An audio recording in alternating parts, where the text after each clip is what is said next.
ایک چھوٹے اور پرامن گاؤں میں جو سرسبز کھیتوں اور اونچے درختوں سے گھرا ہوا تھا، ایک بوڑھا آدمی رہتا تھا جس کا نام تریم تھا۔ وہ کبھی ایک طاقتور اور محنتی کسان تھا، لیکن وقت کے ساتھ اس کی کمر جھک گئی تھی، ہاتھ کانپنے لگے تھے اور نظر کمزور ہو گئی تھی۔ اس کے بچے شہر جا بسے تھے اور شاذ و نادر ہی اس کی خبر لیتے تھے۔ اس کے پاس صرف ایک ساتھی تھا، اس کا وفادار کتا شیرو۔ شیرو کوئی خاص کتا نہیں تھا، بھورے رنگ کا تھا جس پر سفید دھبے تھے، کان ڈھلے ہوئے اور آنکھوں میں بے حد وفاداری جھلکتی تھی۔ کئی سال پہلے جب کریم نے اسے دریا کے کنارے بھوکا اور اکیلا پایا تھا، تب سے وہ دونوں ایک دوسرے کے سائے کی طرح رہنے لگے۔ ہر صبح سورج نکلنے سے پہلے کریم اپنی چھڑی تھام کر نکلتا اور شیرو اس کے آگے آگے چلتا۔ گاؤں والے اکثر دونوں کو کچی راہ پر آہستہ آہستہ چلتے دیکھتے، اور اگرچہ انہیں بوڑھے کی تنہائی پر افسوس ہوتا، لیکن وہ شیرو کی وفاداری کو دیکھ کر حیران بھی ہوتے۔ ایک سال سردیاں بہت سخت آ گئیں۔ ٹھنڈی ہوائیں کریم کی ہڈیوں میں درد بھر دیتی اور وہ اکثر رات کو کھانسی میں مبتلا رہتا۔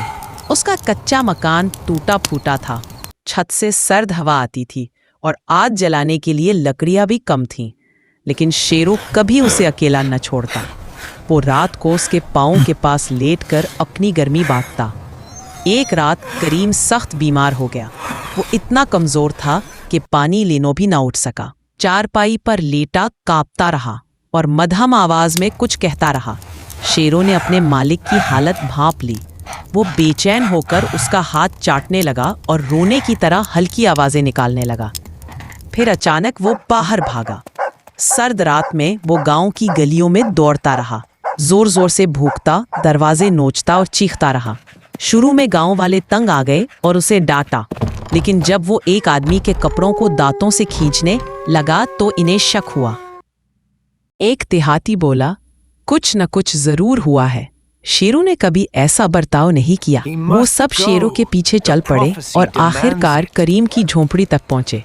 اندر داخل ہوئے تو دیکھا کریم کمزور اور سانس لینے میں دشواری کا شکار ہے۔ فوراً اسے گاؤں کے حکیم کے پاس لے گئے۔ کسی نے اسے گرم سوپ پلایا، کسی نے کمبل دیا اور کوئی آگ جلانے کے لیے لکڑیاں لایا۔ شیرو خاموشی سے چارپائی کے پاس بیٹھا اپنے مالک کو تکتے رہا۔ چند دنوں میں کریم کی حالت بہتر ہونے لگی۔ گاؤں والے شرمندہ تھے کہ وہ اسے بھول گئے تھے۔